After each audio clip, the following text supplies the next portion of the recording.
This morning, here's a look at some newspaper headlines from across the nation reporting Biden's victory. ABC's Rachel Scott is with the Biden campaign in Wilmington, Delaware. Rachel, good morning to you.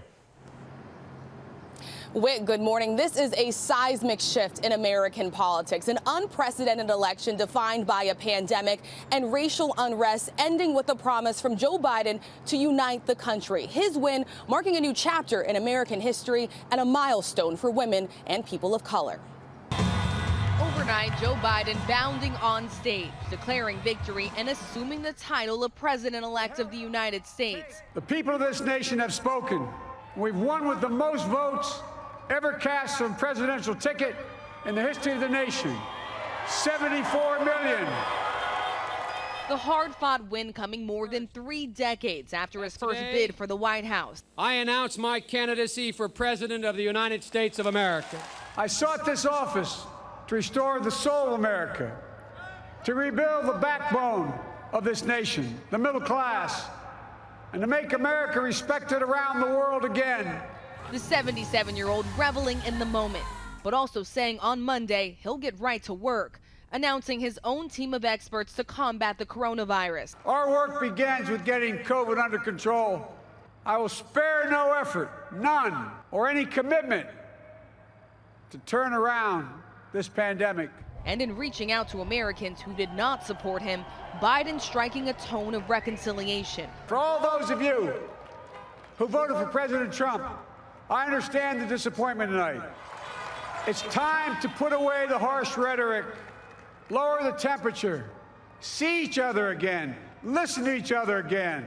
This is the time to heal in America. This night also belonged to Kamala Harris, who shattered a glass ceiling in American politics,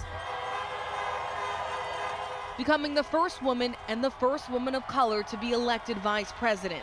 But while I may be the first woman in this office, I will not be the last. Because every little girl watching tonight sees that this is a country of possibilities. And a sign of the times, the crowd of enthusiastic supporters celebrating outside, cheering and honking their horns in a drive-in style rally that has become a hallmark of the Biden campaign. Many wearing masks, but few social distancing. And in cities across the country, Biden supporters pouring in to celebrate after 4 long days of waiting for a crush of mail-in ballots to be counted. Huge crowds gathering steps away from the White House in Black Lives Matter Plaza, a symbol of resistance against the Trump presidency. But the president's supporters gathering too, falsely claiming the election is being stolen. It was Biden's home state of Pennsylvania that pushed him over the edge, Philadelphia handing him the final electoral votes he needed to win the White House, claiming victory 48 years to the day that he was first elected to the Senate. We did it, Joe. You're gonna be the next president of the United States. And that was a big moment for Joe Biden and his campaign. For much of the Democratic primary, he was the underdog. He had poor finishes in the first few contests.